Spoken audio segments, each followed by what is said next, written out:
Welcome to Oilers Nation Every Day with your hosts, Tyler and Liam.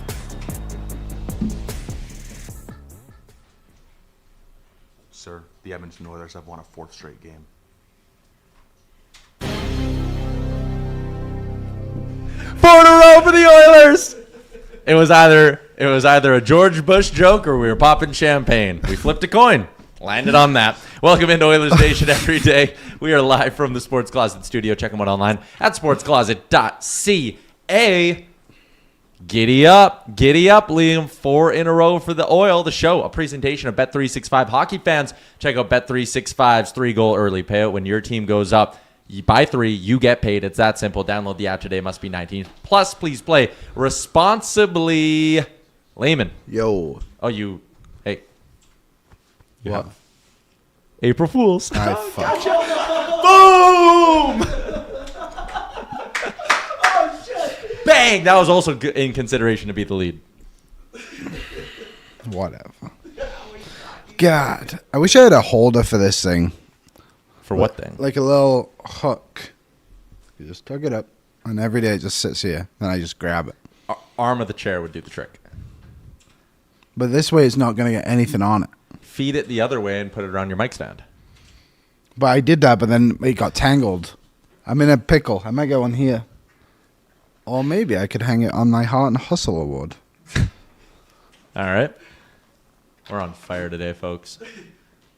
That does not look like something that should be load-bearing. But now There you look, go. now in all the clips, your headphones are just going to be dangling by your ears. Well, I'll just do it. I'll hold my hand up when I do clips. How? Careful. Every clip of Liam is just like this. Anyways, all because you don't want your earphones on the side of the chair? I just think having them hanging would be cooler. All right. Ryder and Lisa have them hanging. Really? Yeah, they have a little thing on their custom table. Well, maybe one day you and I will get a custom table. Maybe one day we'll all wear 42.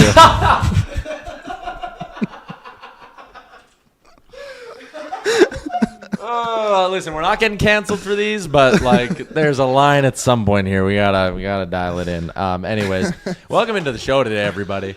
I mean, the vibes are great. Things are good here. The Edmonton Oilers with another solid victory over the Seattle Kraken.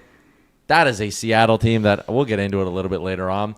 I don't understand how they win hockey games, if I'm being totally honest with you.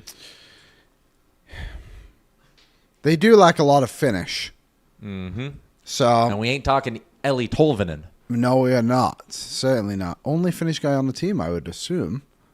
But you were saying yesterday they do have a lot of finish. Like recently they've been scoring a lot of goals, but somehow the Oilers, well, not somehow, they've been playing very well, but just able to kind of shut down the offense and really limit where the chances were coming from and didn't give them a lot of high percentage opportunities, I think it's fair to say. Second, only 2 high danger chances against for the Oilers yesterday at 5-5, which is it's the lowest. It tied for the lowest with when they played Calgary on December 23rd.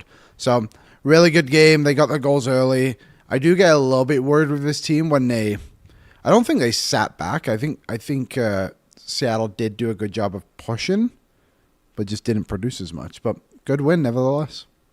With the win, the Edmonton Oilers not only have their first 4-game winning streak of the year for the first time since the middle of October 11th, I believe, they have 1 more games than they've lost this season. Now that is no small feat. 38-37 is the Oilers' record through 75 games. That's not bad. Other teams who've won average. Other teams who've won 38 games this year include the Utah Mammoth. You could go out to the east and find teams like New Jersey and Washington, who are miles out of the playoff picture in the east. They've also won 38 games. I have a rant on that. I'll maybe save for a little bit later on. Maybe I'll throw it by our friend Landon Ferraro. On wins? Just on the way the NHL works. I'm so done with loser points. Like, grow up. Participation trophy. The boomers who started handing out participation trophies ruined the next generation.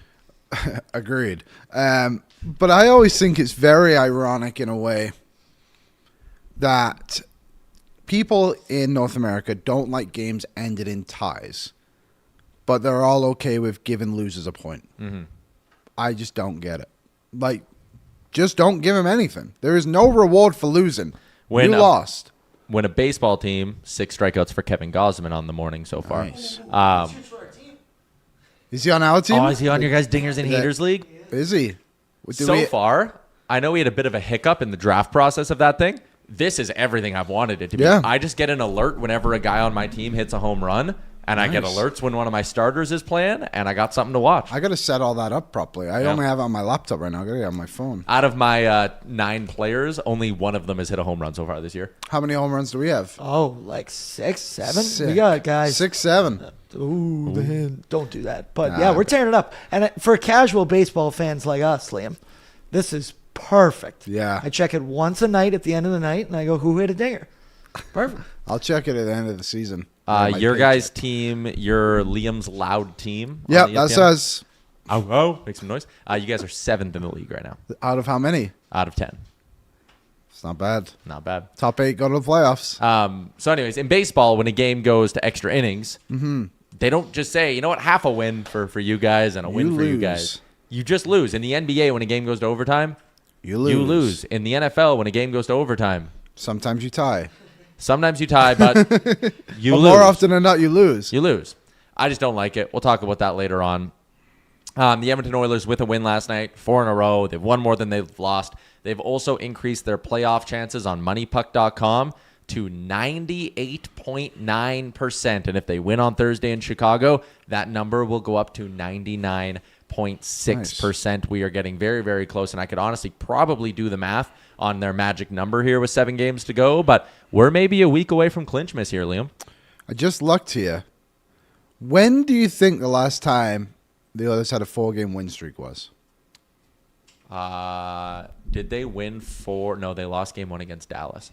I was going to say, was it maybe during the playoffs? Well, they won the 4 straight against LA. 4 in the regular season. Oh. They actually went on a 6-game win streak in the playoffs because they took down Vegas back-to-back games to start and then lost game 3 and then, yeah. I'll say like last February. Last January. Wow. January 11th, they beat Chicago 4-3. Then they beat LA 1-0.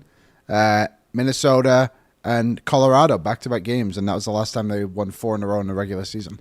So they almost went a full calendar year, a full year of not winning 4 games in a row. That is in the regular season. In the regular season, yes. That is actually a really, really crazy stat for a team that's wild. as high-powered on paper as they kind of are. So to calculate the magic number here really quick, San Jose would be the team because they've played the fewest amount of games. If San Jose were to go undefeated the rest of the season, they would get to 95 points, which means for the Oilers to get to that point, they need 10 more points. So the Oilers' magic number is technically tied to San Jose, and they need any combination of the Oilers gaining 10 points or San Jose losing 10 points. Okay. So is San Jose playing tonight? Yeah, they play Anaheim. Okay, that's actually a really interesting game because if San Jose wins, obviously the magic number will stay at 10, but the Edmonton Oilers would be a step closer to passing the Anaheim Ducks for the top spot in the division. But their magic number is 10. Every game San Jose loses drops the magic number by 2. Every game the Oilers win drops the magic number by 2. So there's your magic number update. Gotcha. It's 10. Okay, nice. Well, that's good. I always wondered how that's figured out. Basically, you just get the maximum amount of points that the team below you can get, and you kind of work backwards from there. So interesting. I'm glad we figured that out. Could have done that one a while ago, I guess.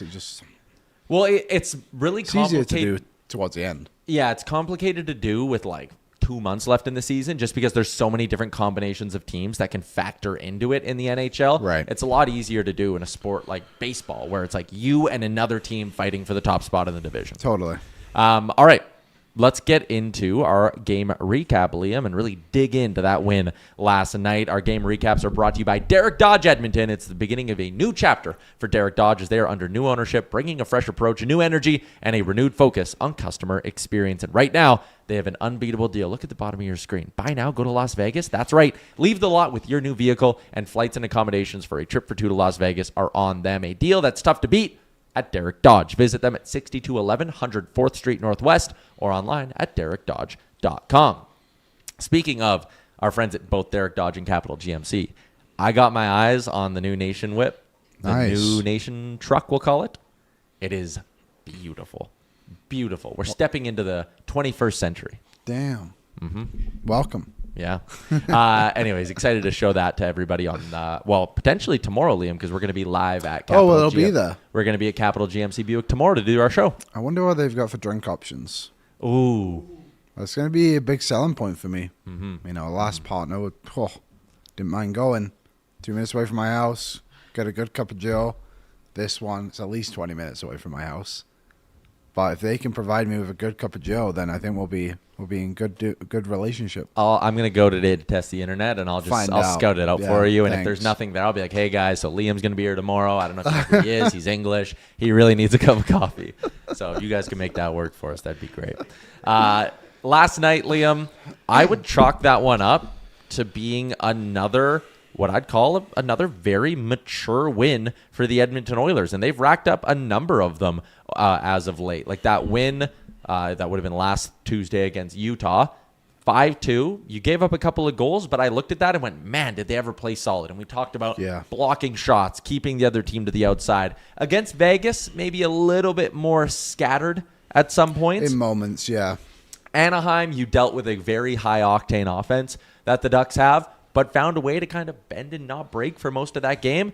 That win yesterday over Seattle, it's right up there with those kind of, again, really mature showings. Like, I come out of that game, and I have so much belief that the Oilers can play the system necessary to win 4 out of 7 games against, quite frankly, any team in the league in the playoffs. Agreed. I think, too, although it didn't go their way, the Tampa Bay game was kind of when it started, I would say, on this little stretch. I don't think they played that bad that night.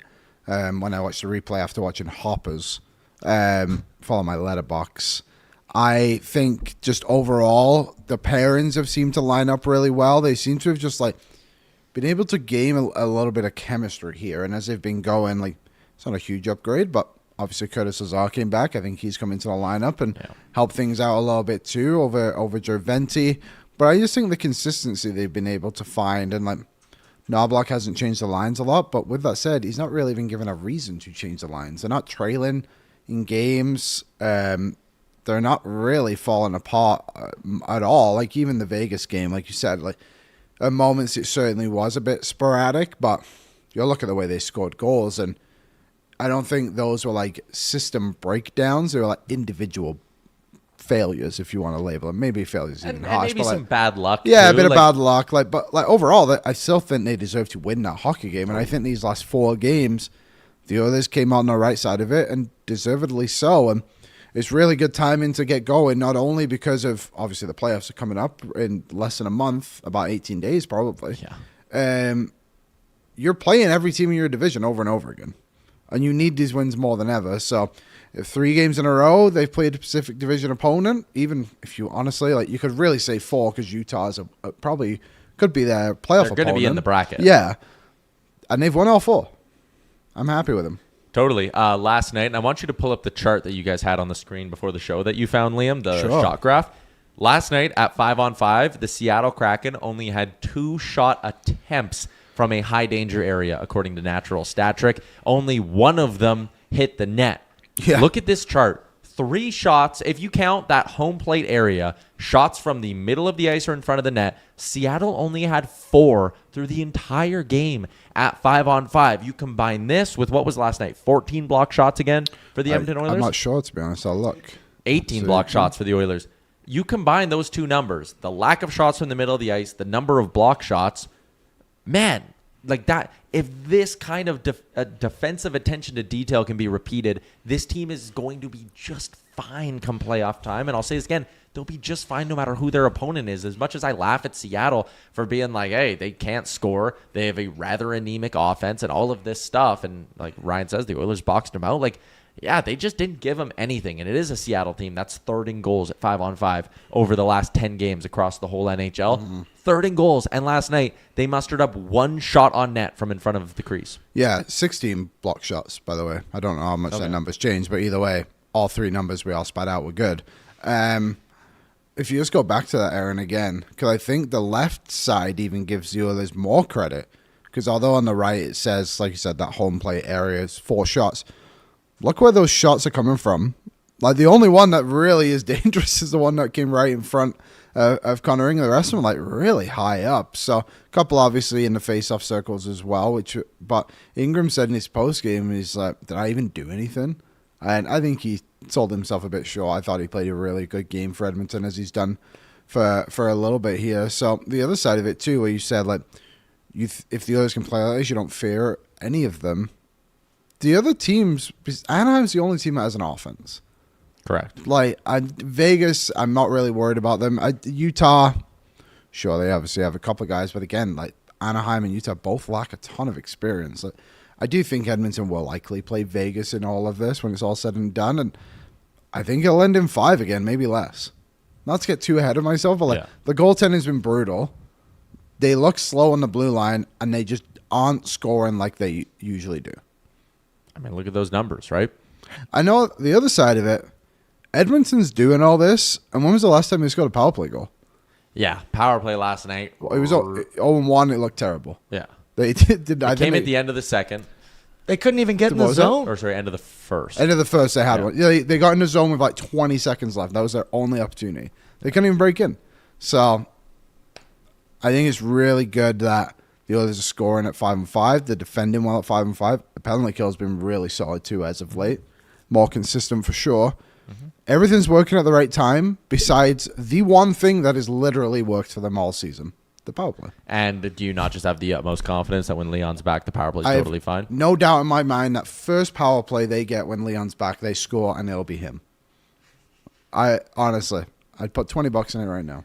And will that power play come game 82 or playoff game 1? Game 1, Edmonton, Vegas. In Edmonton. About 7 minutes into the first period. And it won't be his traditional one-timer. It'll be something where he picks it up and does the little scan and then just fires on past Aiden Hill. He like really slows it down and just, thanks, Aiden. Look at us writing fan fiction about the Oilers' first playoff game.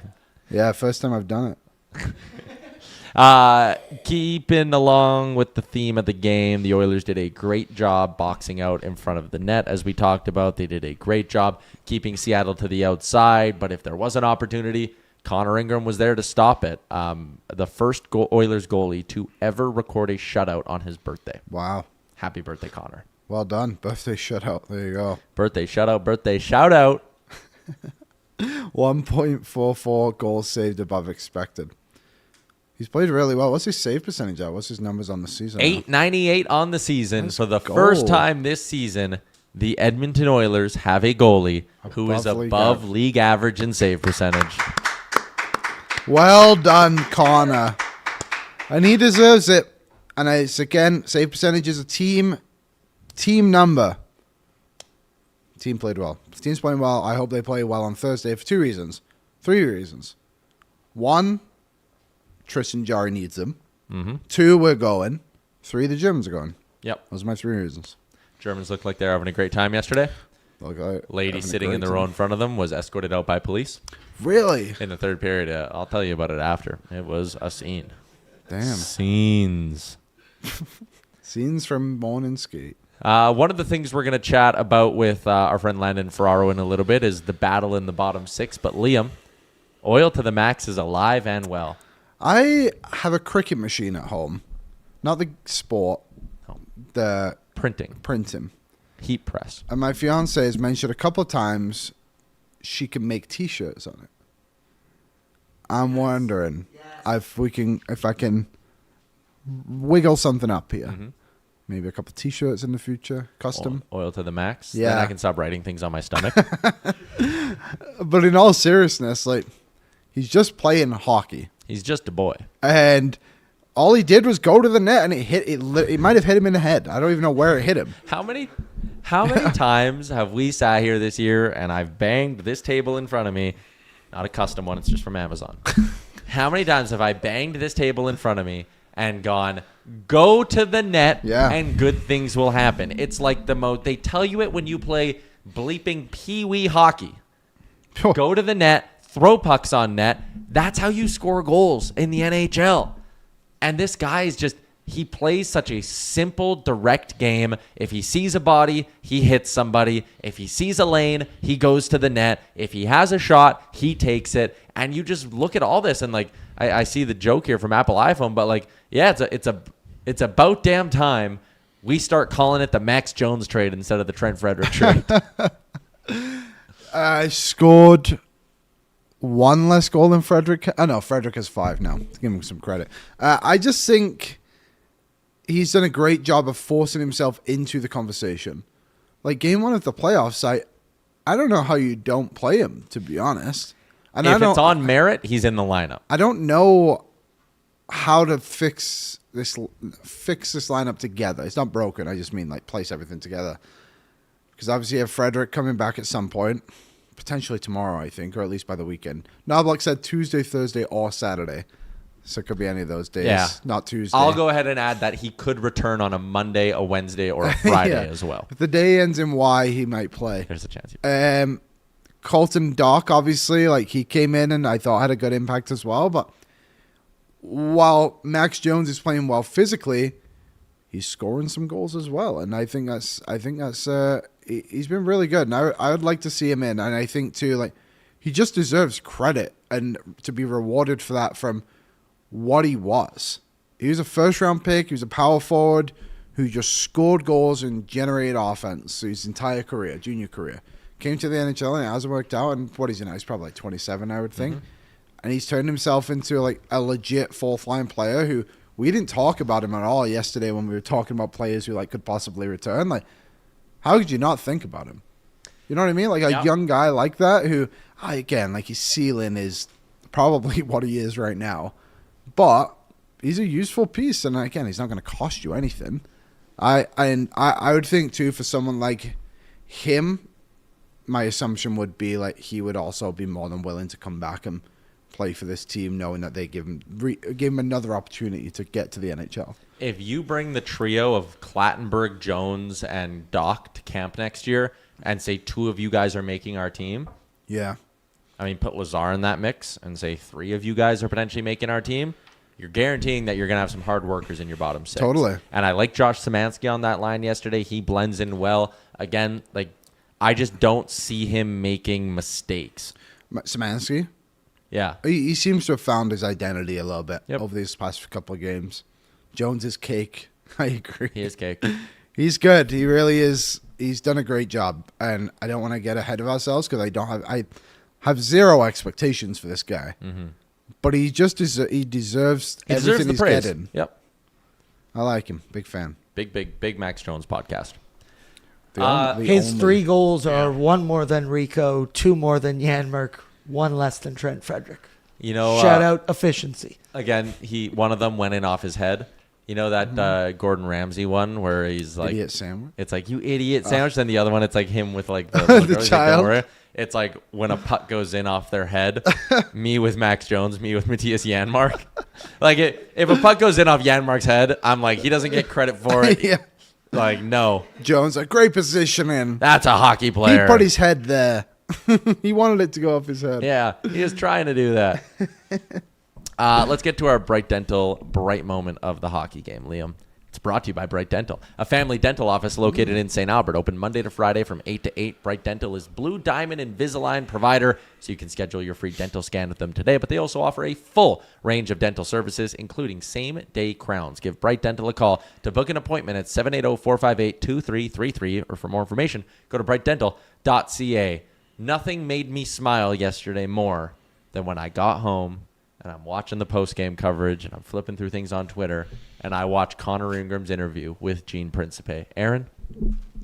Connor, very, I guess, rewarding win, but not an easy one. What did you think of how the night played out, getting an early lead and then just kind of nursing it all the way to the end? I thought it was great. You know, we found ourselves in that spot with a lead there in the 3rd period the last couple of games. I thought we did a great job of sticking with it today and did a better job of holding on. So I think that's a great way to play.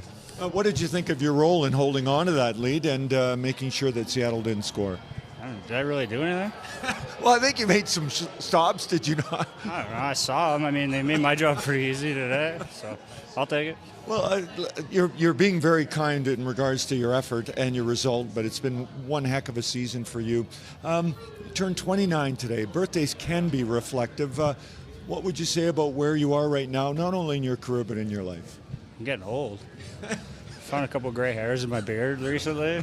Life comes at you fast, eh? It does. And so how important is it to make sure that you handle it? It's good. I mean, been through a lot in my life already. You know, I'm probably an old 29. I feel like at least. So, no, it's good, and just keep learning life lessons. Happy birthday. I don't think you could celebrate any better with a win and a shutout. Congratulations. You earned it. Thank you.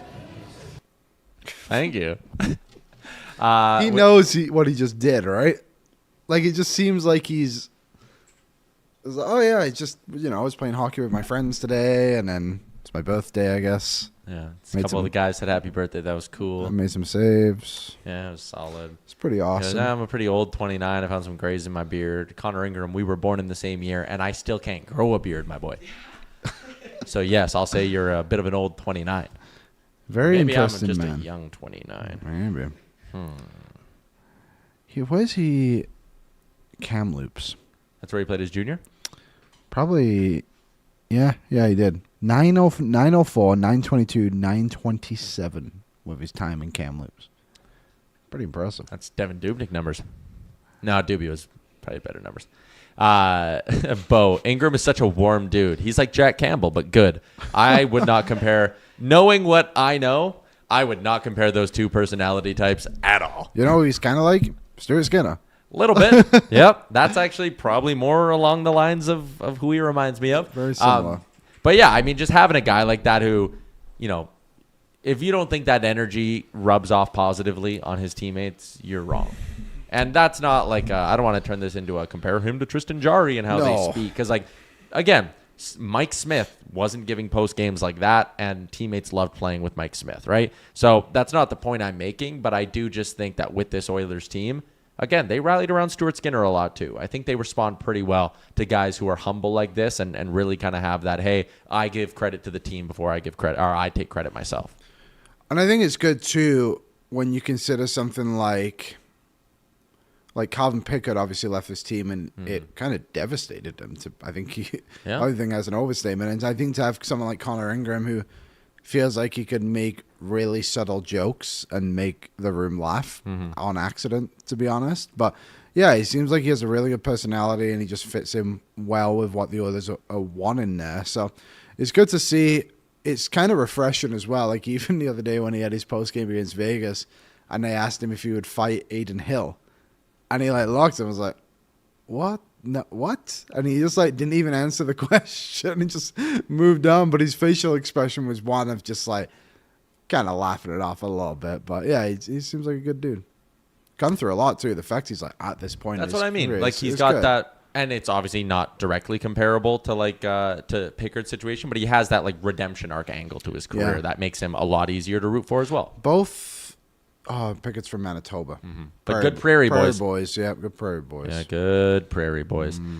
Two types of goalies, wholesome or assholes. Yeah. I mean, listen, that's goalies though. You gotta be a bit weird.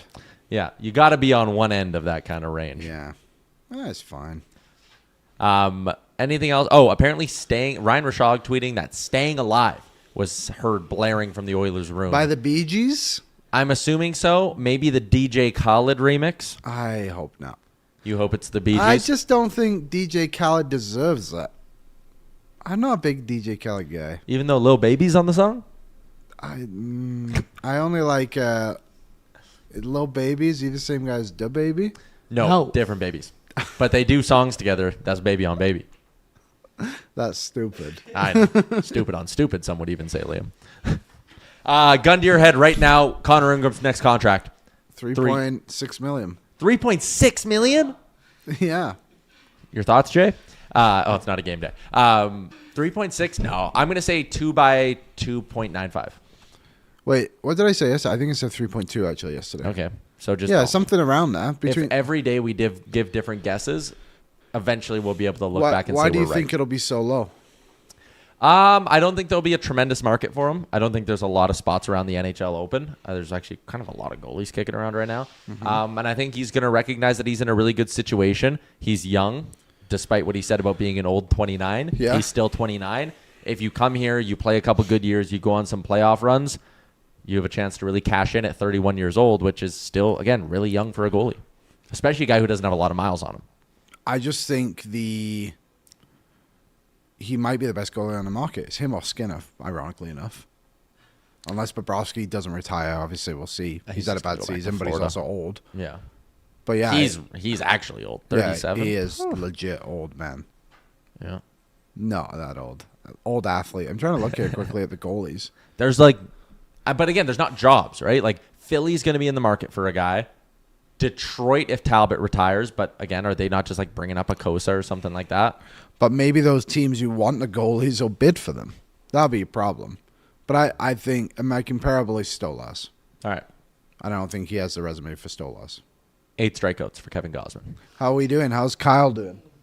Kyle Freeland's somehow throwing a goddamn gem, but we'll move on from my that. boy. Get out to our guest line, Liam. It's brought to you by Prairie Toyota Dealers. Looking to dominate off the ice as much as your team does on it. Check out the Toyota Tacoma. Look at that beautiful white Tacoma on your screen. Its standard I-Force engine boasts an impressive towing capacity of up to 6,400 pounds. In fact, it's the most powerful Tacoma ever. So whether you're hauling gear to the rink or heading to an away game, you can tackle it with ease. And the available panoramic multi-terrain view monitor gives you a live underfloor view to navigate even the toughest terrain with ease. When it's time to load up, the available power liftgate makes loading your gear in and out a cinch. Experience power, capability, and convenience with the Toyota Tacoma. Visit shoptoyota.ca or your local Prairie Toyota dealer during Red Tag Days on from March through May. What?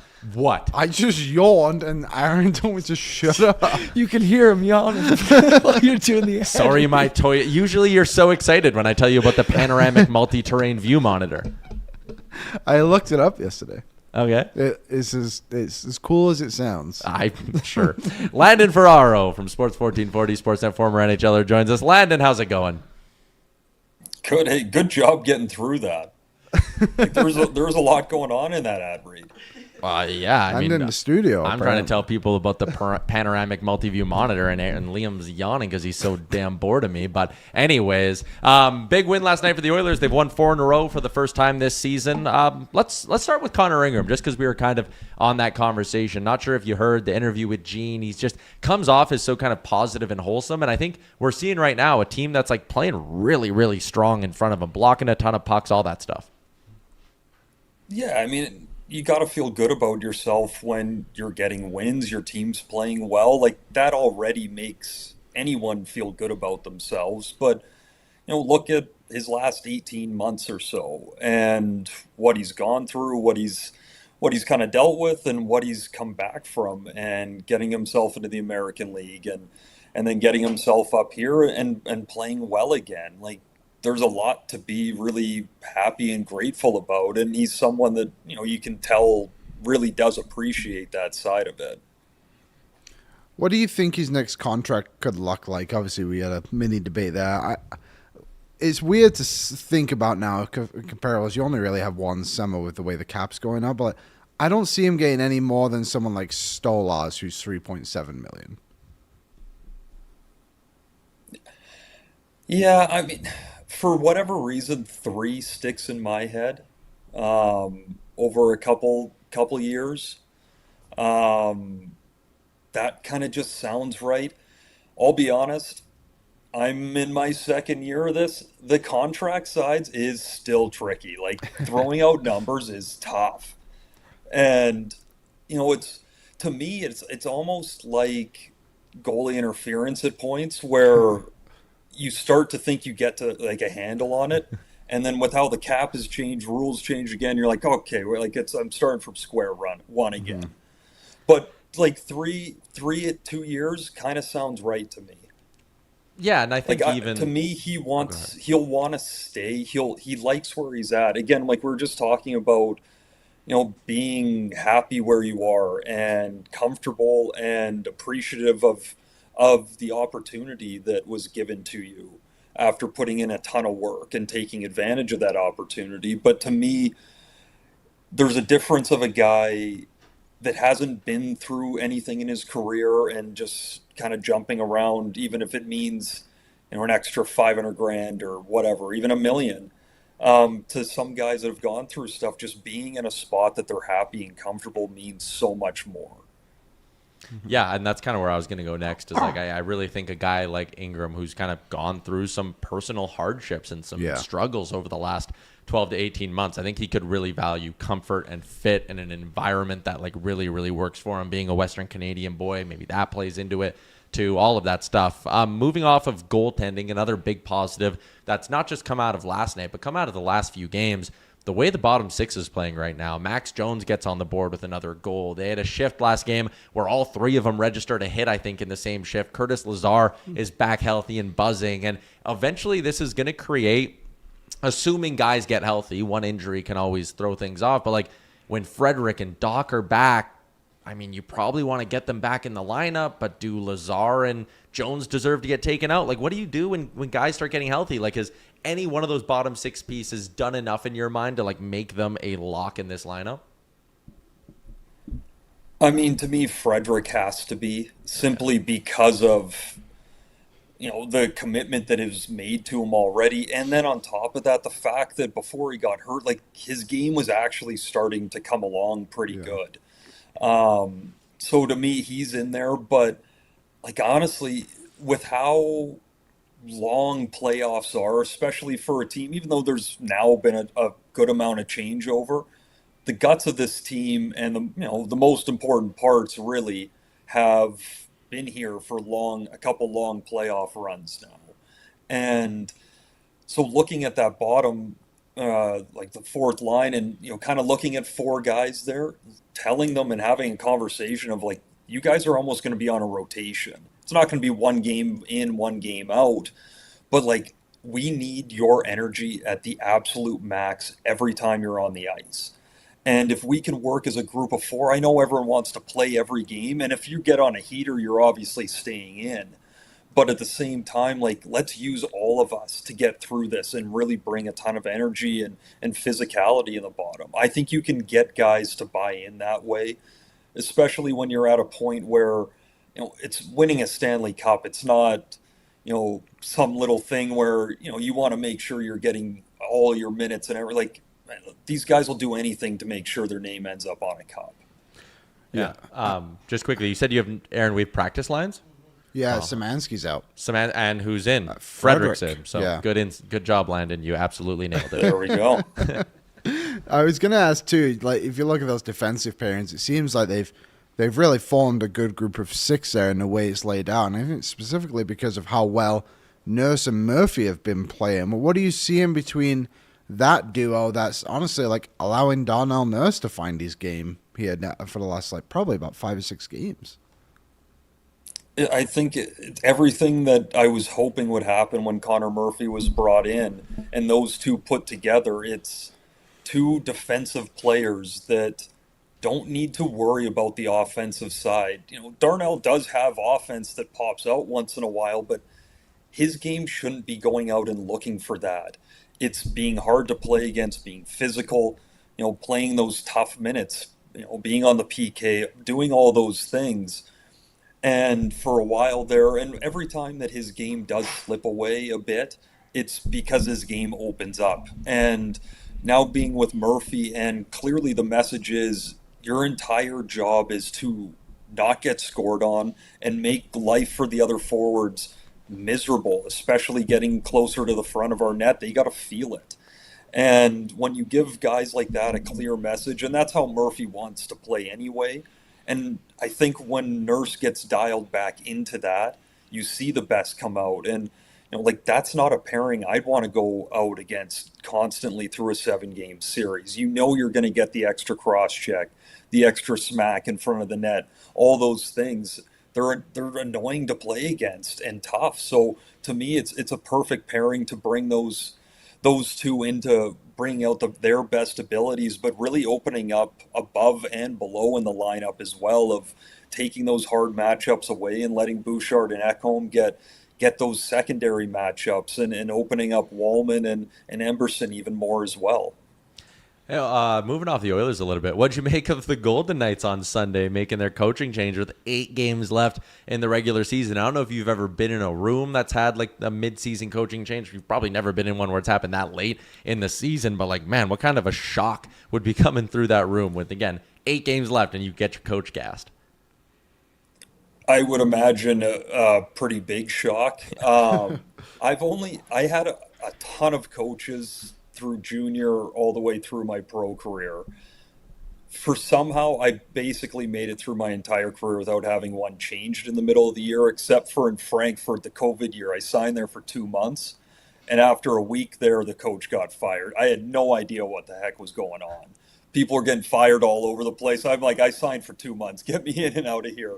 But to me, it's about just giving some fresh air into that room. You know, really, it's your last ditch effort, right? It's trying to find anything to spark a little bit of jam into it, and bringing in a guy that has a reputation like Tortorella that is, they always say hard on players, but what he's hard on is doing the little things, blocking shots, you know, even something as little as someone, the other team dumping the puck in. Well, you're that forward back checking, like get in front of the forecheckers, buy your D-man an extra half a second so when they're going back, they can make a play. It's like the attention to detail all over the ice. And if you look at the way Vegas has been playing, a lot of it is detail oriented, that they've kind of fallen off and lost their attack instinct a little bit. Well, I mean, they look like they're probably going to make the playoffs either way, I would think. What do you make of this Western Conference playoff race? Like, who do you think is going to kind of sneak in these bottom wildcard spots? It's interesting. I mean, to me, I feel like Nashville's going to be able to hold on. But in saying that, to me, the Kings just aren't going to be able to do it. I don't see it. The other one that really scares me sneaking in and being tough is Winnipeg. Like they're playing well.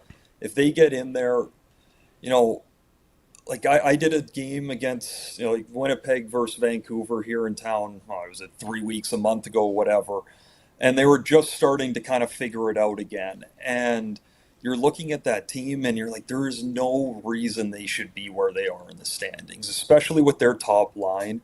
They're so big, so heavy and skilled. To me, it's like they're the team that they're going to do damage in there. Hellebuck's back playing. So that's the one that I would worry about behind. But I do think Nashville is going to be able to hold on to it. What's going to be the determining factor here?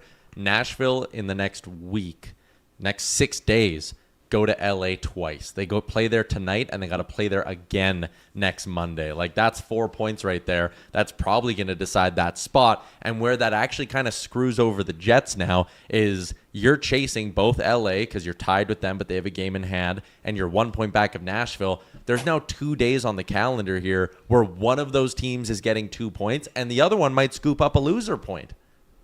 Yeah. And I imagine that there's a good chance that loser point's in there for at least one of those games. Yeah. Like, I don't imagine those games being high-flying, high-scoring games. It's going to be interesting, but that's what happens when you wait till a month and a half before the season ends to turn it on, right? Like, it's a long way to climb. Yeah. Again, it's hard to leapfrog teams. That's what, and honestly, I know people were kind of saying in the chat, oh, the loser point is what's making this playoff race interesting. And I think it's making it interesting for all the wrong reasons. Like, just the fact that when you look in the East, New Jersey and Washington have won 38 games this year. Pittsburgh has also won 38 games this year. Pittsburgh is somehow comfortably second in their division, while New Jersey's been out of the playoff picture for 6 weeks now. They've been buried in the standings, and it's because they didn't scoop up enough loser points. But, I just kind of get irritated, and people bitch about the playoff format. I think the bigger problem is that the NHL just rewards way too much mediocrity. Look at the Vegas Golden Knights. If you just look wins and losses this year, they are 33-42. How the fuck is that team in a divisional playoff spot losing 9 more games than they've won this year? It's interesting, but you just got to be tight. You just got to be in games. That's all that matters right now. And you're not wrong. I think it would be a lot better if there was more incentive to win the game in regulation. One way that does that is, it's essentially the same thing, I guess, if you're taking away the loser point or you're turning it into a 3-point system, right? Like, to me, we played that in Europe. I actually quite liked it. I hated it when I first got there. It was just because I didn't really want to learn how to figure out and just off first glance know what's going on. But to me, it actually did make a lot of sense. It gave teams a bit more to go after, but in saying that, if you just take out that loser point, and before you know it, it gets late in the year, there's a team not sitting back with 6 minutes to go in a third period, just trapping it up, hoping to get their 1 point, because that's all that really matters. Like, no, you should have to go attack still. Like, that's, at the end of the day, it's an entertainment business, right? Like, if we want more entertainment, make the guys play to the final whistle and not hope for 3-on-3. Yeah, I agree. I think it dulls down the product end of games. And I know people are saying like, oh, the races are better with it. If it was a 3-2-1 system, you could have teams right now who are 9 points out who are like, shit, if we rattle off 5 straight regulation wins, like we're right back in this thing. So I think it dulls it down a little bit. Yeah. Yeah, and like it happens too. Like, we did it multiple times while I was over there on a yo-yo team where you go on a bad stretch and you're like, oh my God, because over there you have relegation as well, right? And you're starting to touch that line. And then you go off on a 3-week stretch and you're like, oh, okay, like we're right back in the battle again. Like it does move quickly. You also have a team that absolutely takes off, but... Last one that I got for you. I want a story time from you. When Aaron put you on the wide shot there for a second, I saw you have the Hockey Night in Canada towel tucked away. Is that a towel you earned? What's the story of the game? I always love hearing how guys got their towels. I will be truthful. That is a second replacement towel. The first one got stolen, actually. It was my first game playing in Toronto on Hockey Night. Clearly that's everything you could want. I grew up loving the Leafs. I love Matt Sundin. That was my guy growing up. So, to get it there and do that interview and, obviously can I keep the towel? And they said, of course, and got back, after the flight home and the towel was not in my bag anymore. It was gone. And I guess I complained to enough people while pretending to not care that the message got around and the replacement came. And so it's up on the shelf now. I like that. Again, I love hearing the stories of what guys did to get a towel interview. Landon, appreciate your time as always. We'll chat again next week. Yep. Have a good one, guys. See ya. Landon Ferraro, you can hear him on Sports 1440. You can watch him on, he's part of the Sportsnet team out in Vancouver as well. We're going to be joined by one of our German friends in a few minutes, Liam. Could be any of them. You didn't tell me which one. I did just get confirmation on which one's going to be joining us. But anyways, excited. Eli's going down to grab him right now. We have a few minutes, though, before we get to that, which I think means we have some time to just take a quick look at the out-of-town scoreboard, the Pillow Pacific, if you will, Liam. It is brought to you by GMC. It's Truck Month, and that means it's your opportunity to get into a 2026 GMC Sierra 1500 Pro Graphite Crew Cab at 0% financing for 72 months. You're getting a 2-inch factory lift with off-road suspension, a powerful 5.3-liter V8 engine, and a commanding presence that demands attention. Hurry in to go see the Sierra 1500 Pro Graphite Crew Cab in person and take advantage of Truck Month before it ends. We also have a super chat we need to get to in a moment. But tonight, Liam, just 2 games that matter when it comes to the playoff push. I incorrectly said that tonight is Nashville, LA. It's St. Louis, LA tonight. Yes. Nashville, LA must be tomorrow. Yeah, it's tomorrow. So that's a break for the Preds that they'll get the Kings on the second of back-to-backs. But St. Louis, LA, that one matters tonight. Ducks, Sharks, that one obviously matters tonight. Yeah, should be a good game. I mean, we're really rooting for San Jose here. And Macklin Celebrini's amazing season to continue. What was his thing the other day? 100-point season, and he's like the 5th teenager to do it or something like that? But that gets a little bit muddied, and I saw like the list of teenagers who've done it. They don't count Connor McDavid as being a teenager who did it because his first 100-point season, it was his second year in the league.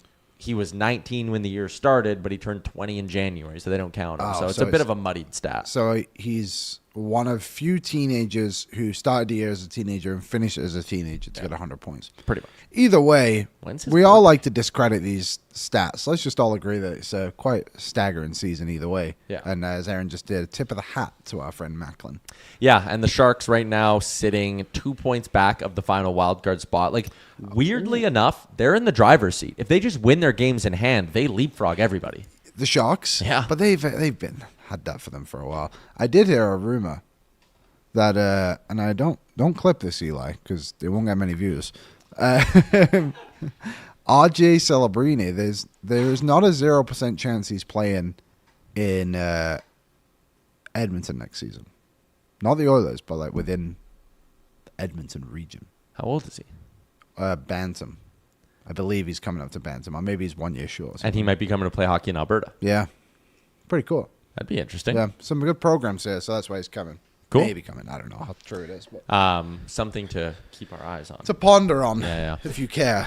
So, yeah, just the 2 games tonight, and I think the one that we're all rooting for is a San Jose regulation win over the Ducks, because if that were to happen, the Oilers would then be just 2 points back of the Ducks with the same number of games played. And that would, of course, get interesting. Yeah. You know what's frustrating to look at on the standings page right now? Not just overtime losses.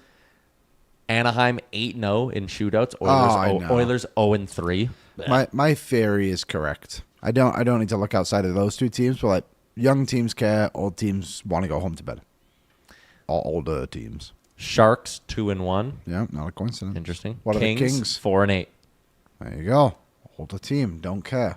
What about Pittsburgh? Pittsburgh 3-10. There you go. Washington. Washington 2-6.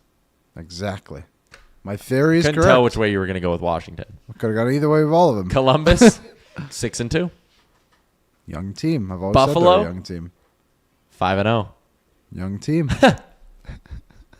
What about who's another team, Aaron? Tampa Bay. What are they? Tampa Bay is 4-2. Young team. The Bruins were in a shootout the other day. Also, Victor Arvidsson scored a hat trick yesterday. Wow. He's got back-to-back 3-point games. That guy, that rascal. But couldn't do it on a cold night in Edmonton. No, you got to be built differently if you're going to do that. Anyways, the Bruins had a shootout the other day, and they don't use Pasternak in the shootout. But doesn't he have a move? Clearly not. Actually, I'm thinking of Panarin because of that move that is definitely like illegal that he does in the shootouts, where he like basically stops and just like chips it over the goalie. It's like, you can't do that, but he does. All right. We got a super chat from our guy Mistaken Mexican that we'll read really quick here. He dropped in a $69 donation to the Ben Stelter Foundation. Sorry, boys, the Oilers are playing too well right now, and I am addicted to mediocre teams. With a new arena and the price of fuel, I have no choice but to become a Flames fan. I will still get my Oilers chat from Barn Burner. Hashtag April Fools. Hashtag Forever Oil. Love that from our guy Kyler Mistaken Mexican. Good job, Kylie. You almost had me. Thank you for that. I mean, as I was reading it, I was like, wait, what's going on here?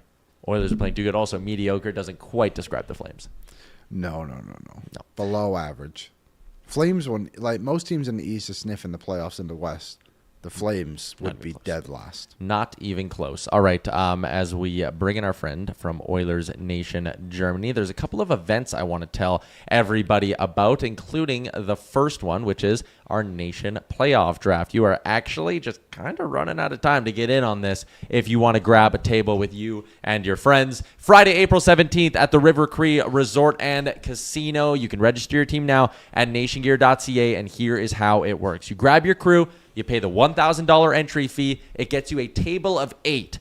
So if there's you and a bunch of buddies, that's $125 a buddy. You're getting a fully catered dinner. You're getting your first drink on us. You're getting entry into the playoff draft. It's going to be a great night at the River Cree Resort and Casino. You're going to get to come up, make your picks on the mic, all of that kind of stuff, and you'll have a shot at the $2,500 cash prize. And of course, it is all being done for charity. This event is in support of Kids Sport Edmonton, so it's for a great cause. It's a chance for you to get out before the playoffs start with your friends or your colleagues. Have a great night with us. Me, Liam, Ryder, Lisa, Waz, whole Nation crew is going to be there hosting.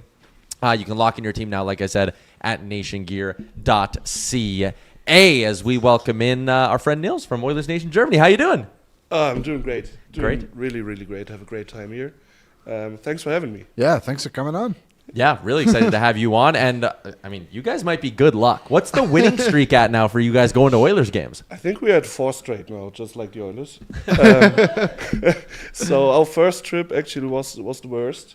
I think Draisaitl didn't score 1 point, and we lost like 2 of 3. But since then, the second and the third trip now, whoa, we're buzzing. He's not going to get any points this trip either, unfortunately. But you've still gotten to see some good Germans, though, right? You got to meet Philipp Grubauer. Yeah. You get to see Szymanski play. You met him. Yeah. And you even got to see Lewandowski play in the WHL. Yeah, and we're going to see him again Friday. We're going to be at the Oilersnation game again. And hopefully Sammy can get another point. He came so close 2 times yesterday. Oh, there was the one right at the end Oh, of the yeah. third period. And I was like, because it would have been right where you guys were Yeah. sitting. Unfortunately not. Yeah. But we're still hopeful. Yeah, yeah. The who have you seen the Oilers play on these trips? Have you been able? Like, it seems like, and I know these trips are planned out strategically that you get to go and see them play against German teams as well, German players, I guess. So have you been able to kind of like knock off a few guys? So last trip we were here for the Ottawa game. Right. We met Tim Stützle too before the game. I think we saw the Sharks, and I remember the first trip it was Vegas for sure, and Columbus, Right.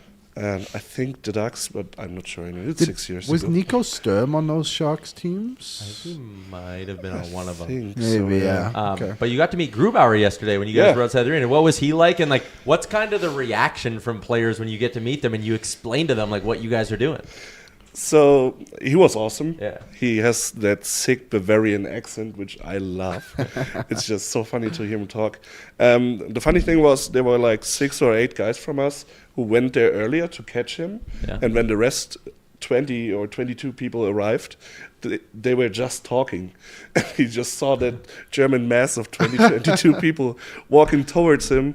And in no time, we had him surrounded. But he was great.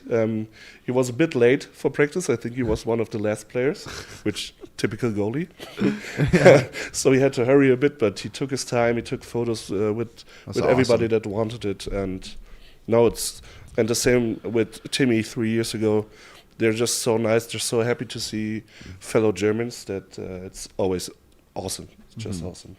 The so when you guys are coming over here, obviously you're trying to plan out the games, but you obviously do a lot outside of just going to the hockey games as well. So what have you guys been up to in Edmonton on this trip specifically so far?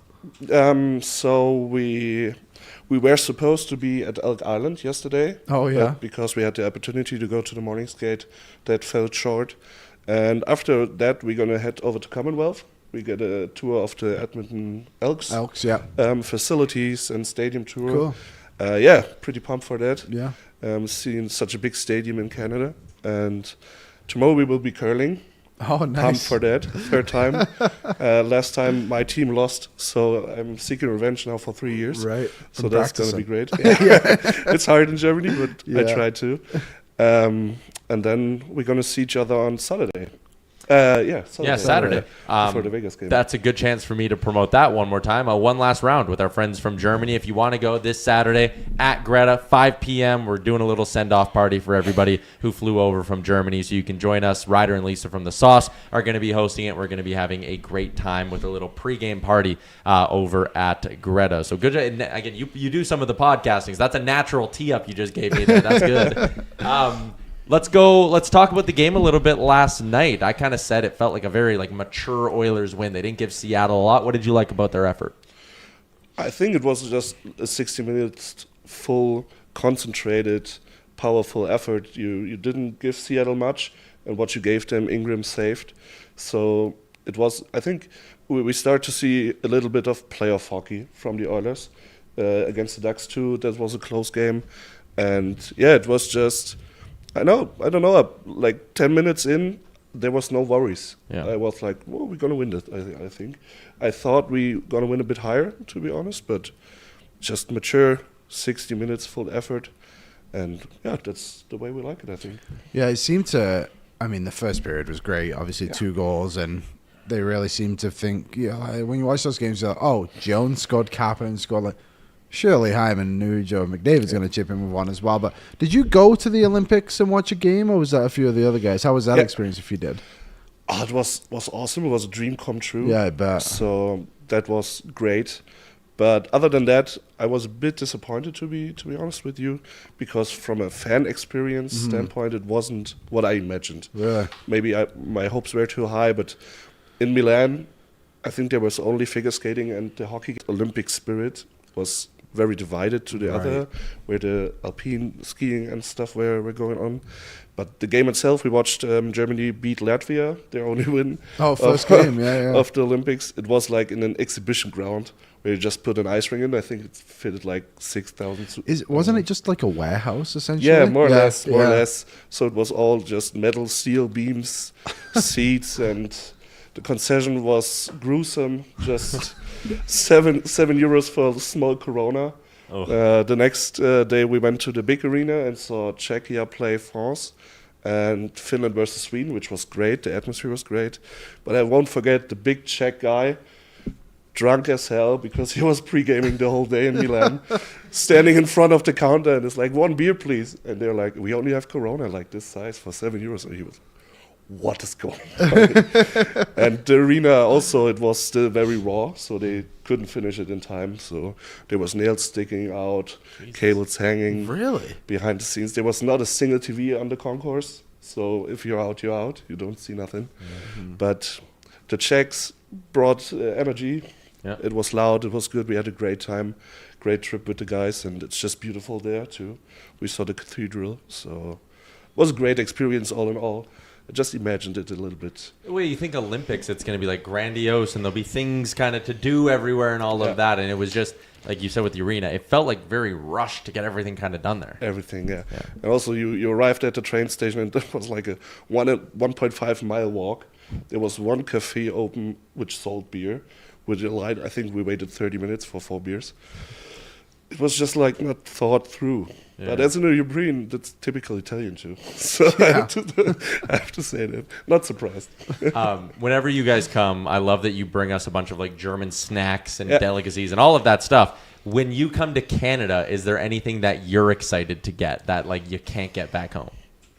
I love Udon Noodle, I have to say it. I have to say it. Company man. I had butter chicken mac and cheese on Sunday. It was great.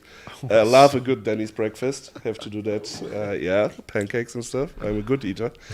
And yesterday at the Pint, I had the boneless wings with the honey garlic, and I just dig through them. So those are just the way you eat is pretty good. Yeah. So how do you... obviously, you're an Oilers fan, but how often are you able to watch their games when you're back home? Is it just kind of a weekend thing?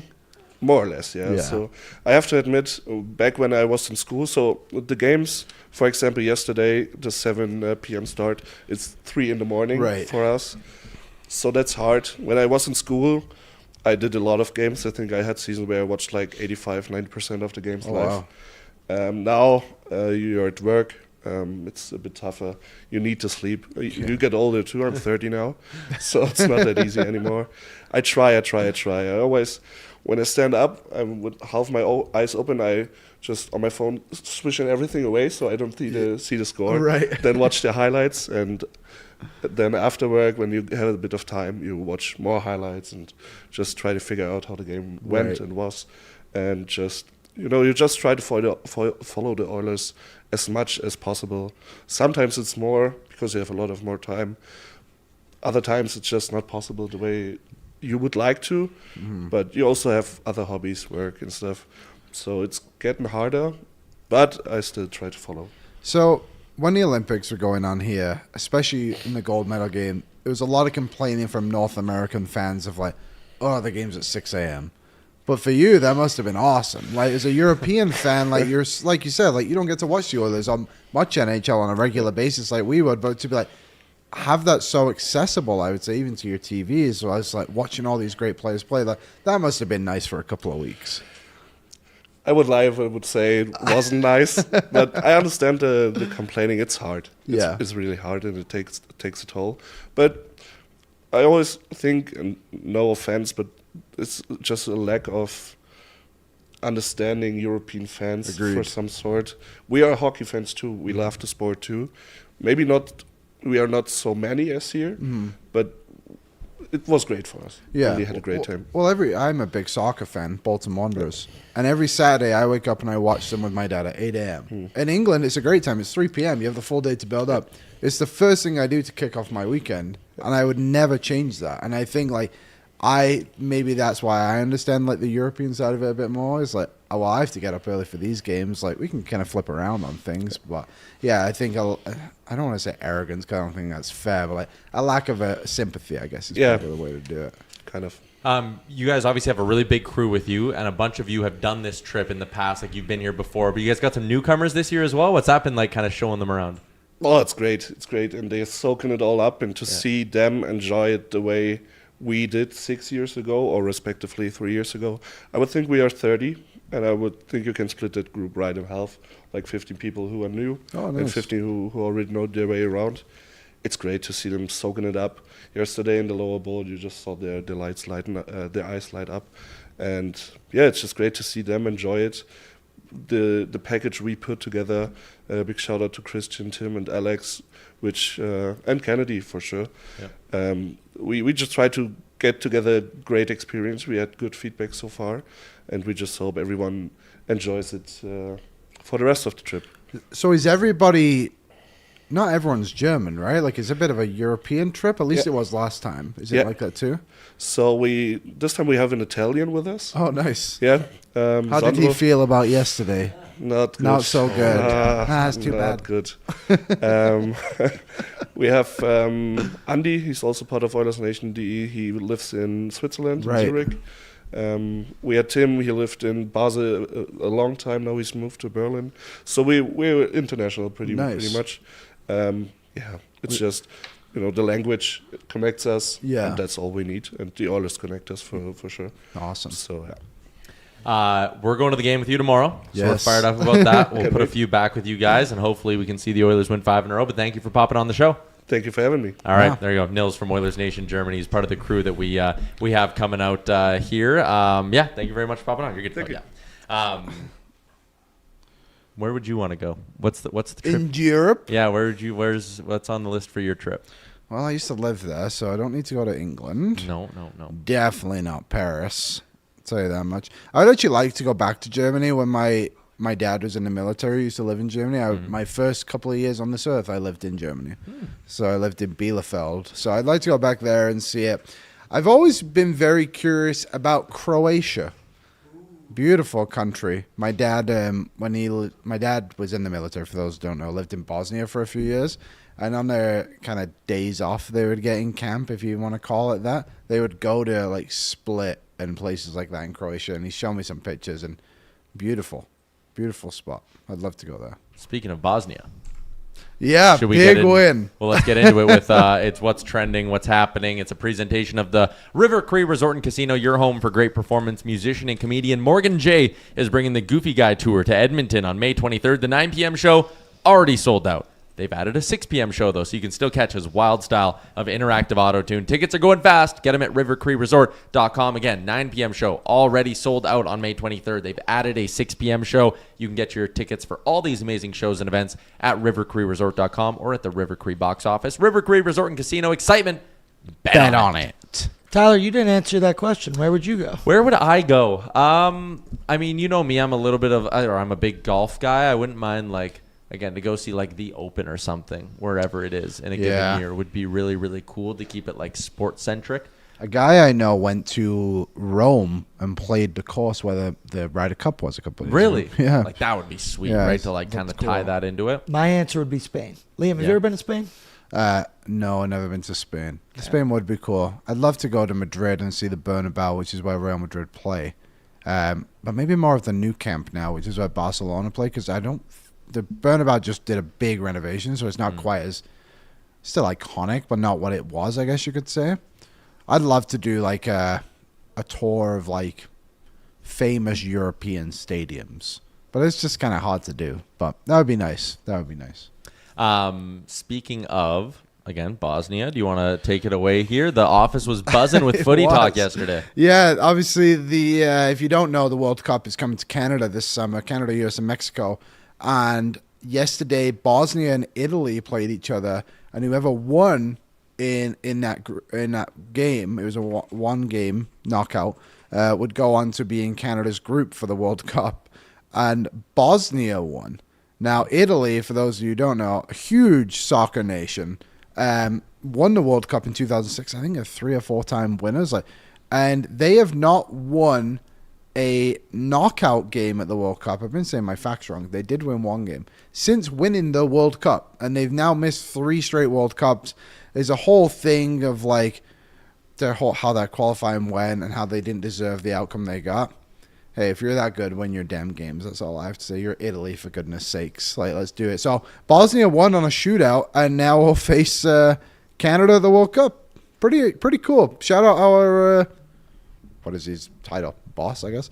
Amo, who's from Bosnia. Yeah, and our technical producer Nick is Italian. So I think they've had quite a rivalry today. Can we put some respect on Herzegovina? Because it's Bosnia and... Yeah, it's a long name. Bosnia and Herzegovina. Great football country, too. There's a lot of passion. They got to pick where they played, and I don't know if that's necessarily their national stadium where they played yesterday, but the weather was atrocious. 50-kilometer winds, a bit of rain, bit of snow, and then, it was only 8,800 capacity, and they filled that thing. And the flares coming from the apartments after. Sarajevo, I think, is the capital of Bosnia, and that's the video I saw, that the streets were buzzing yesterday. So Canada's now plays Bosnia and Herzegovina, Qatar, Switzerland. They'll kick off the tournament against Bosnia on June 12th. Well, you know what else is trending is our April Fool's joke from this year on Oilersnation.com. If you want to send it to some friends and try to trick them, I know we're past noon, but Michael Menzies was tasked with it this year. Oilers to black out playoff games until 50-50 pot reaches $1 million. As one of the commenters said, it's believable. It is believable. We do a good job of doing these April Fool's jokes. And yesterday there was some fun brainstorming going around. The ideas that are on the cutting room floor are absolutely hilarious, and I still think... I liked my one for Leafs Nation. I don't think it got approved. But to say that George Peros was a front runner for their new GM job. What's that one there? Sports media expert Jacques Strop. That one made me giggle a lot. Strop. Yeah, that was a good one. Yeah, got him. We could also see AI replace the game on their telecast if the 50-50 goal is not hit. The funny part about these April Fool's jokes is we work hard to keep that website running. People have some great stories all year long. Everyone does. But our top 5 most read articles are just April Fool's Day jokes. It's so crazy.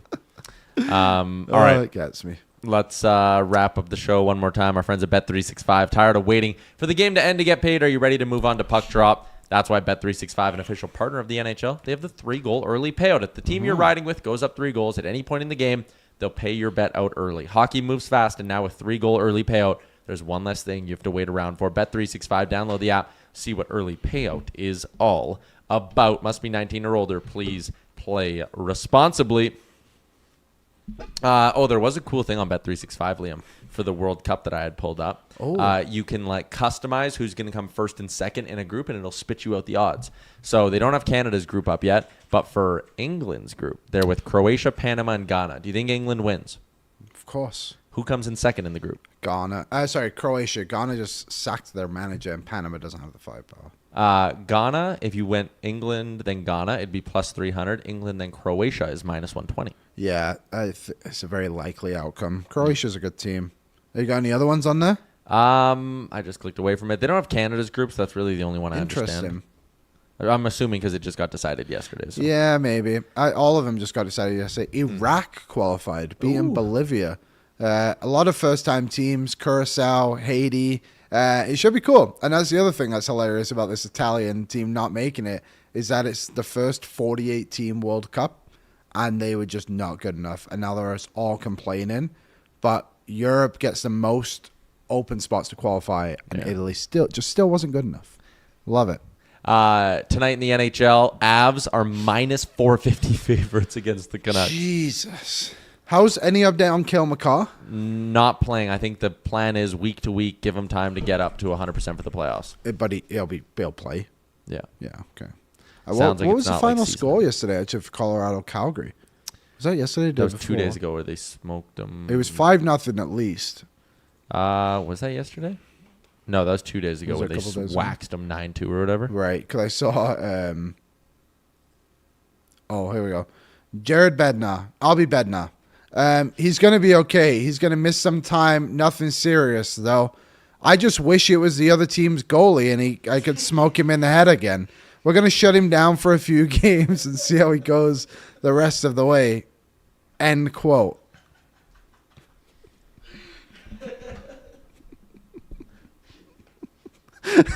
April Fools. That was my turn, Dion. All right, tomorrow we're live from Capital GMC Buick. Excited for that? Is the Masters tomorrow? No, next week. I got my email from Huts. Oh, really? For the Masters pool. Nice. Yeah. I'm excited for that one. Next week, exciting. Best weekend of the year. I love the Masters so much. It is my favorite weekend of the year. I have my iPad out, watching all the players I bet on. You are dialed in on that. The spreadsheet. Get the spreadsheet rolling. That'll be good. I just saw he commented, and I know it's his birthday today. Happy birthday to our guy, Brad Bay. Happy birthday, everyday Brad. Listener of the show. One of our favorites. Yeah. Happy birthday. Hope you have a great day. Happy birthday, Brad. Have a great day. April 1st. Every year. For his birthday. That is a wild birthday to have. Yeah.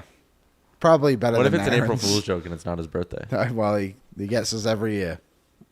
He's got a chance. Go back next year. Anyways, happy do birthday. the same. Tomorrow, live from Capital GMC Buick, going to the game with the Germans, getting our eyes on the new Nation truck. Big day for us here at Oilersnation. Yeah. Big Thursday tomorrow. Big Thursday. V's looking to close out Seattle. Go V's. Up 3-0. Yeah. A lot of sweeps. It looks like it's going to be in the Western playoffs, but they've all been pretty good games. Besides, I was going to ask Landon about it, but I just didn't. But he played for the Everett Silvertips. They're currently up 3-0 on Portland. They won their game 7-0 last night.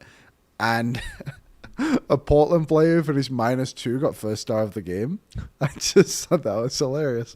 So, yeah, go V's go. Oil Kings down in their series, actually. Yeah, they are against Saskatoon. Yeah. Okay, everybody in the YouTube, great stuff as always. Shout out to our guy Nils from Oilersnation Germany Shout out. and Landon Ferraro. That was great. That is a wrap on today's edition of the program. We'll see you all tomorrow at noon Mountain. Oil up. What's up, Nation citizens? If you enjoyed today's episode of Oilers Nation Every Day, make sure you hit the subscribe button here on our YouTube to not miss any of our content. We got you covered from interviews, insight, analysis, everything you need to stay up to date on everything around the team. Hit that subscribe button so you don't miss a video.